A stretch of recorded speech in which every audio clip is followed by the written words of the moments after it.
আজকে আমি সিংহ রাশি বা লগ্নের জাতক জাতিকাদের জন্য যে আলোচনা করতে যাচ্ছি তা আপনার জীবনের জন্য অত্যন্ত অর্থবহ হতে চলেছে।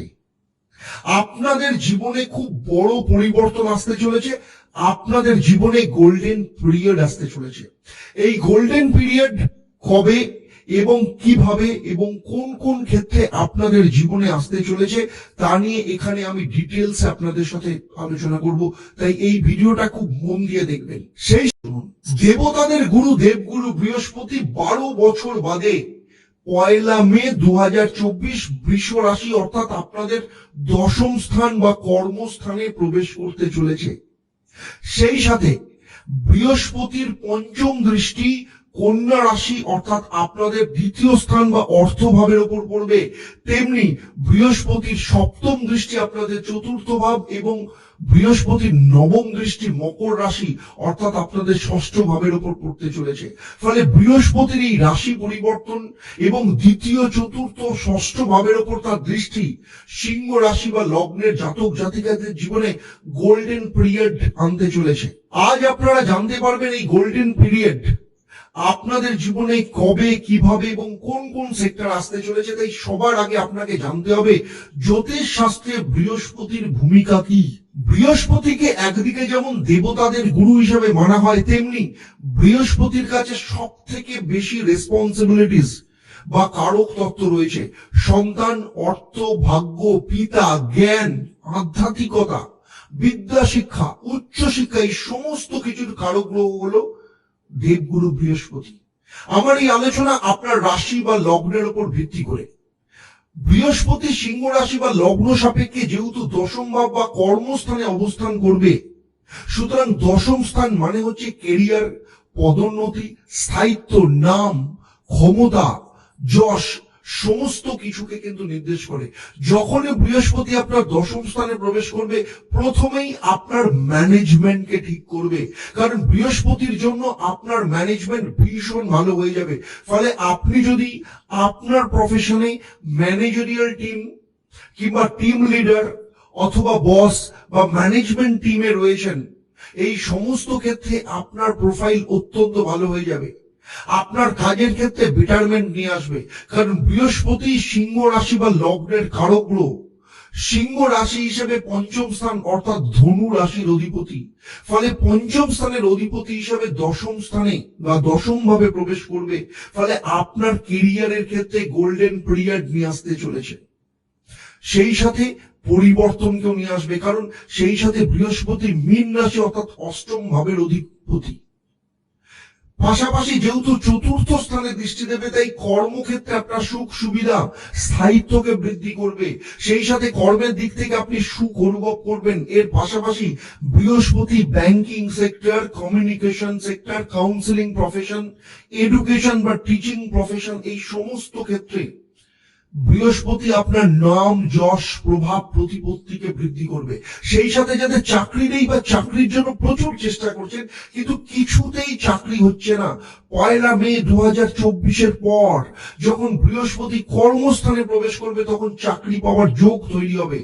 বৃহস্পতি আপনার দ্বিতীয় স্থানের উপর দৃষ্টি দিচ্ছে। দ্বিতীয় স্থান হলো অর্থ, পরিবারের সদস্য, আত্মীয় স্বজন, আপনার কথাবার্তা, দ্বিতীয় বিবাহকেও নির্দেশ করে। আর বৃহস্পতির দৃষ্টি অমৃতের সমান, অত্যন্ত শুভ হিসেবে মানা হয়। বৃহস্পতি যখন দৃষ্টি দেয় সেই ভাবের কারকতাকে বৃদ্ধি করে। বৃহস্পতির এই শুভ দৃষ্টির মাধ্যমে আপনার কথাবার্তাকে উন্নত, আকর্ষণীয় করবে। সেই সাথে যারা ইন্ট্রোভার্ট প্রকৃতির, যাদের নিজেদেরকে এক্সপ্রেস করতে পারে না, তাদের দ্বিতীয় স্থানে বৃহস্পতির দৃষ্টি যথেষ্ট বেটারমেন্ট করাবে, আপনার মধ্যে কনফিডেন্স নিয়ে আসবে।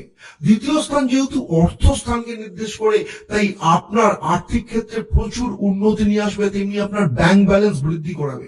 এতদিন পর্যন্ত যেসব সিংহ রাশি বা লগ্নের জাতক জাতিকাদের আর্থিক দিক থেকে হয়তো খরচা হচ্ছিল, হয়তো প্রচুর ট্রাভেল হচ্ছিল, এই সমস্ত ক্ষেত্রে বৃহস্পতি আপনাকে কন্ট্রোলে নিয়ে আসবে।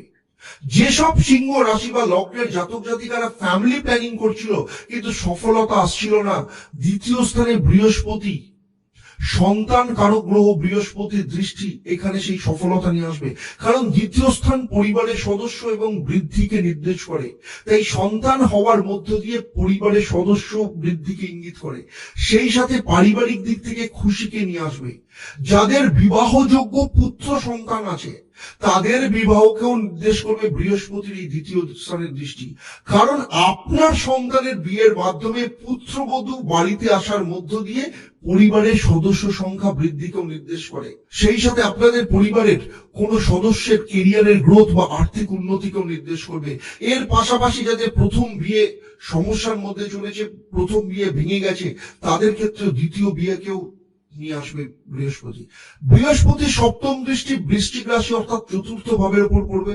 চতুর্থ ভাব মাকে নির্দেশ করে, ফলে আপনার মায়ের বিভিন্ন দিক থেকে লাভবান হওয়া, সেই সাথে যাদের মায়ের শারীরিক দিক থেকে সমস্যা চলছিল তাদের শারীরিক দিক থেকে উন্নতি বৃহস্পতি ঘটাবে। সম্পত্তির দিক থেকে অত্যন্ত ভালো সময়। এই সময় আপনাদের প্রপার্টি বা সম্পত্তি হতে পারে, অথবা আপনি গাড়ি কিনতে পারেন। বাড়ি তৈরি করা, ফ্ল্যাট কিংবা রেনোভেশনের কাজের যোগও দেখতে পাওয়া যাচ্ছে। সেই সাথে আপনাদের জীবনে স্থায়িত্ব বা স্থিতিশীলতাকেও নিয়ে আসবে। যাদের পারিবারিক দিক থেকে বিভিন্ন কারণে কলহ চলছিল, সেই সমস্যাকে বৃহস্পতি মিটিয়ে দিয়ে আপনাদের সাংসারিক সুখ নিয়ে আসবে। বৃহস্পতির নবম দৃষ্টি ষষ্ঠ ভাব অর্থাৎ মকর রাশিতে পড়েছে। এখানে ষষ্ঠ ভাবের অধিপতি শনি এবং বর্তমানে পূর্ব ভাদ্রপদ নক্ষত্রে অর্থাৎ বৃহস্পতি নক্ষত্রে কুম্ভ রাশিতে অবস্থান করছে। ফলে ষষ্ঠ স্থানে বৃহস্পতির দৃষ্টি আপনাদের ঋণ এবং শত্রু ক্ষেত্রকে কিন্তু অ্যাক্টিভ করে তুলতে পারে। কিছু কিছু ক্ষেত্রে এই সমস্ত কারণে আপনি কিছুটা বিব্রত থাকতে পারেন। তবে আপনার শত্রু আপনার কতটা ক্ষতি করবে সেটা নির্ভর করছে আপনার নিজের জন্মছকে, আপনার লগ্ন বা রাশির শক্তিশালী না দুর্বল। এর পাশাপাশি বলবো বৃহস্পতি আপনার অষ্টম ভাবের অধিপতি এবং সেখানে রাহু অবস্থান করছে। ফলে শরীর স্বাস্থ্যের ব্যাপারে না আপনাকে যথেষ্ট নজর দিতে হবে। আপনার ডায়েট, আপনার খাওয়া দাওয়া কে কন্ট্রোল করতে হবে। সেই সাথে আপনার হজম শক্তি বাড়ানোর উপরও কিন্তু আপনাকে নজর দিতে হবে। এতক্ষণ আমি আপনাদের সাথে যে আলোচনা করলাম, আমার এই আলোচনা আপনার রাশি বা লগ্নকে ভিত্তি করে। যদিও আপনার জন্মছকে বৃহস্পতির অবস্থান বা নবগ্রহের পজিশন অথবা আপনার লগ্ন বা রাশির পজিশন, আপনার হাত, আপনার বাস্তুর পজিশন সম্পর্কে আমার কোনো ধারণা নেই।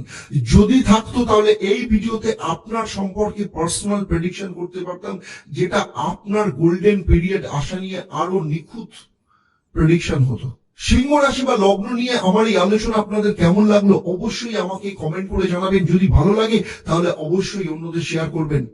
আমার এই ভিডিও আপনারা যারা ইউটিউব চ্যানেলে দেখছেন কিন্তু এখনো পর্যন্ত চ্যানেলটাকে সাবস্ক্রাইব করেনি, তাদেরকে অনুরোধ করবো চ্যানেলটাকে সাবস্ক্রাইব করে সেই সাথে নোটিফিকেশন বেল আইকনটাকে প্রেস করে রাখুন, যাতে ভবিষ্যতে যখনই আমি নতুন কোনো ভিডিও আপনাদের জন্য আপলোড করব তার নোটিফিকেশন সঙ্গে সঙ্গে আপনাদের কাছে চলে যাবে। সেই সাথে আরো অন্য কোনো বিষয় যদি জানার থাকে অবশ্যই আমাকে কমেন্ট করে জানাবেন, আমি চেষ্টা করব তার উপর ভবিষ্যতে ভিডিও বানানোর জন্য। আপনাদের পরিবারের সবার সাথে ভালো থাকুন, সুখে থাকুন, আনন্দে থাকুন, সুস্থ থাকুন এবং নিয়মিত দেখতে থাকুন